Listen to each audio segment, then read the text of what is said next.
up everyone, it's your girl Shay here and I'm back with another video for you guys. And since this video is coming out on Wednesday, you know what that means. Another episode of Nerd News. And I know it's been some time since I've actually came out with an episode of Nerd News. I probably have to say it was probably sometime last month that I came out with an episode. But now that it's the new year, I'm back with a new episode. So in this week's episode of Nerd News, I only have really like two topics to discuss. One is talking about Marvel news and the other is talking about some anime news. At least, well, not news, but an article that I found that I thought was actually pretty interesting talking about anime. But first, let's talk about some Marvel news, shall we? So this isn't like Marvel news as far as like anything about like not products, but anything about shows that are coming out or casting or anything else like that. This is about award season, and that's because as we're in January of 2020, of course it is time for award season, and I'm not talking about the Oscars, I'm talking about BAFTA. Now for those of you guys who are like, what exactly is BAFTA? I have it here on my phone and I pulled it up exactly what BAFTA actually is. And BAFTA is the British Academy of Film and Television Arts, and a lot of people say that BAFTA is a good indicator of what's going to be nominated for the Oscars for 2020, and at this point the Oscar nominations don't come out until January 13th, so next Monday. So of course I'm going to be reporting about that. But back to BAFTA. So of course a lot of people know that Avengers Endgame came out last year and it was a huge movie. It basically is now the #1 movie in the world, or top highest grossing movie ever of all time, finally beating out Avatar. But we also know that Disney actually put up a lot of Avengers Endgame for Oscar nominations, everything from Best Actor to pretty much basically Best Film. And basically almost every category you had Avengers Endgame trying to get a nomination for it. But for BAFTA, the only nomination it actually tended to get was for Best Visual Effects, I believe. I might be wrong, but I believe that was the only thing that it actually got a nomination for. And it was, yes, for Best Special Visual Effects is the only nomination that it got for BAFTA. Now, my question to you guys is, do you guys think this was correct? Do you think this was good? I know that Scarlett Johansson also has a nomination for BAFTA, but it's not for Avengers Endgame. It's actually for A Marriage Story, which of course I believe is actually out on Netflix, but she got a nomination for lead actress for that. And I know that for Avengers Endgame, I know that Disney put her up for lead actress for that movie. And I know a lot of people, when I looked on Twitter, I know one individual was kind of upset about this and kind of felt that it should have gotten nominated for more. For me, my opinion is that I'm just glad that a superhero movie got nominated at all, because as many of you guys know, when it comes to these huge award shows, most superhero movies, or just movies in general that have a huge following or a lot of people went to go see, as in like the general public, a lot of these movies don't ever get nominated. And most of us only see movies nominated that most of us are like, did any of us see this movie? And usually the answer is no, because none of us have ever even heard of this movie. So to see Avengers Endgame actually get a nomination is actually makes me very happy and pretty excited. Although I am curious about what's going to happen regarding the Oscars, because just because like Avengers Endgame is now the highest grossing film ever doesn't mean it's gonna get a lot of nominations. So I'm curious, do you guys think that Avengers Endgame is gonna get a lot of Oscar nominations? Do you think that it would, like I said, get any? And if so, which ones do you think it will get nominated for? I kind of feel like it will probably get Best for Special Visual Effects, maybe for Best Film, but this might just be only because of the whole numbers game. I don't think it would actually win for it.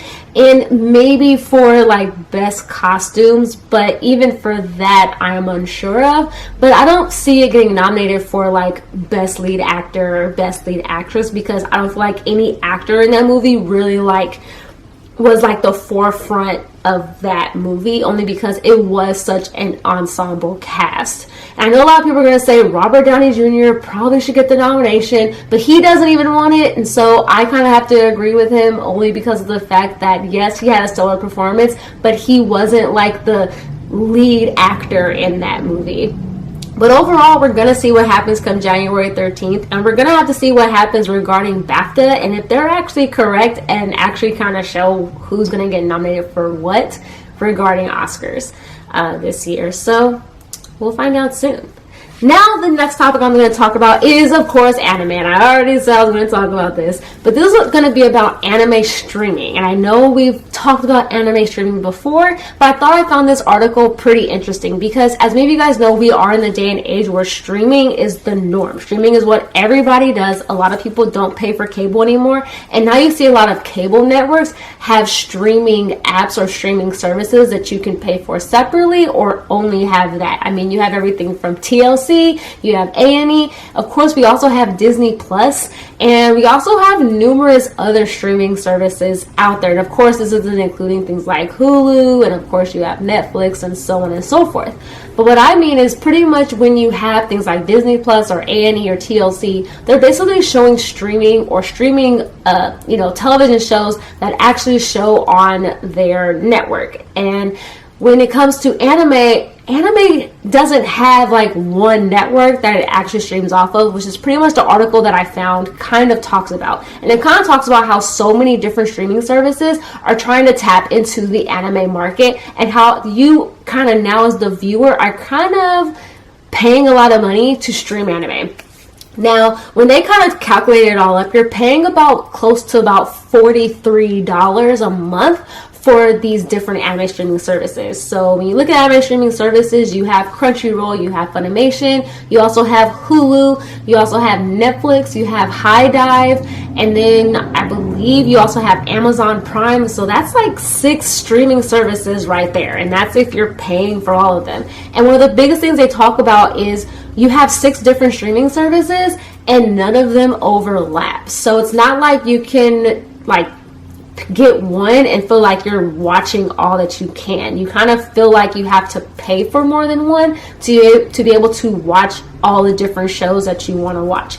And for me as an anime viewer, I feel like this is the case, or I feel like this is kind of true, unless you're looking for subbed versus dubbed and all that other things. So of course on Crunchyroll, you can watch a lot of anime subtitled, but if you're like me and you watch both sub and dub, depending on the series, you're kind of gonna have to get more than one. Funimation, of course, has both subbed and dubbed, and then so does Netflix, and also so does Amazon Prime, and I believe High Dive does as well, and of course so does Hulu. But some of those shows that are on Hulu dubbed, they don't have those on Netflix, and what's on Netflix they may not have on Funimation, and so on and so forth. And this is mostly because there are so many different anime companies and they license their shows out to different services to be able to stream them on. So I guess the biggest question that I have is, will there ever be one streaming service for anime that fans can use and pay a cheaper price and not feel like they have to pay for 4 or 5 different streaming services to watch all the shows that they love? And my answer is probably not. And it's only because there are so many different companies that make and produce anime, and since now a lot of US companies want to get in on this, it's going to be very difficult for us to only have one service. I mean, we could say Funimation, but Funimation is probably the closest that we're going to ever get. That's only because Funimation is like a big boss when it comes to anime streaming, and the same goes for Crunchyroll. Or the biggest thing we got was the partnership with Crunchyroll and Funimation, but since that's been donezo, we kind of have to pay separately for both. But I don't know. I don't feel like this is ever going to happen, but I am kind of happy that streaming anime is now a lot easier than it used to be. I mean, I'm the kid that grew up having to buy VHS tapes at my local Blockbuster for me to be able to watch different shows for anime, or having to wait late up at night to watch anime on Cartoon Network so that I could watch all the shows that I know and now love.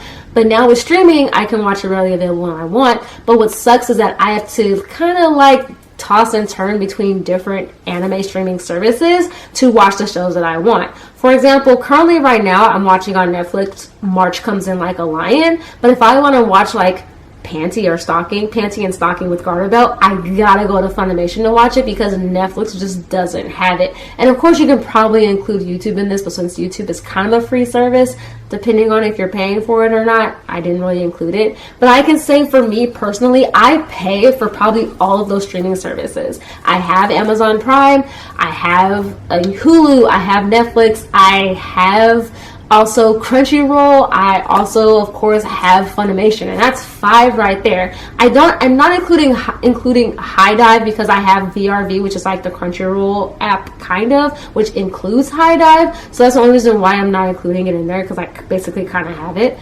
But I pay for all those streaming services, and it's astounding to look at that I'm paying almost $43 a month for all those streaming services, and not even all of them I use at the same time, because I'm usually watching one show at a time, and I have to find out which service has that one show in the way that I want to watch it, because if I want to watch it dubbed and it's not made by Funimation, I gotta find out where is it, and usually it's on Netflix or on Hulu, but like I still gotta go and figure out which one it's on.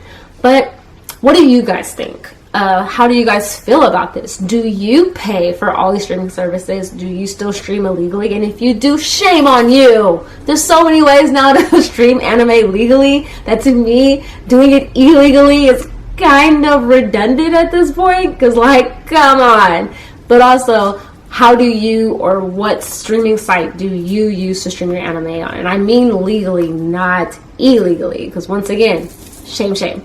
But which site do you use, and which one do you prefer? Are you someone that prefers Crunchyroll over watching Funimation, and not because of the other like Funimation issues that people tend to have? Or do you prefer Netflix over Hulu? Or do you prefer Netflix over Crunchyroll only because, you know, for some people their family all watches Netflix, so it only makes sense that they just use Netflix, and so on and so forth. But yeah, let me know. And also let me know how you feel about all of the topics, or the 2 topics that I basically kind of talked about, and comment down below. Let me know your thoughts about it. Let me know how you feel about it.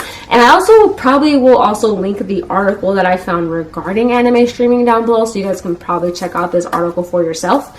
And of course, like always, I will leave links down below to all my social media accounts, my Instagram, my Twitter, and my blog as well, so please feel free to follow me on there. I'll really appreciate it, you know. I'll appreciate it. Also, in the end card below, also will have, you know, what my, you know, names are for the Instagram and also Twitter, and the website for my blog as well. And of course, like always, please give this video a thumbs up, and please subscribe if you haven't already. And I come out with videos actually 3 times a week: Mondays, Wednesdays, and Saturdays. So of course I will have a new video out for you guys on Saturday, so please check me out on there. And also feel free to comment below any ideas that you guys would like me to talk about, any news articles that you guys find regarding anime news or anything nerdy in general, because I'm more than just an anime nerd. I enjoy Marvel and I enjoy other nerdy stuff as well. So please feel free to comment those down below, or comment any shows that you guys would like me to watch. And also on Mondays, I usually do motivational Mondays, but I usually have a spin on it and also use like an anime character or an anime show to kind of bring the point home a little bit more. So feel free to comment any ideas that you guys have for those motivational Mondays as well. But yeah, that's my video. Like I always tell you guys, stay positive and be nerdy, and I will see you guys on Saturday with a brand new video. All right, you guys.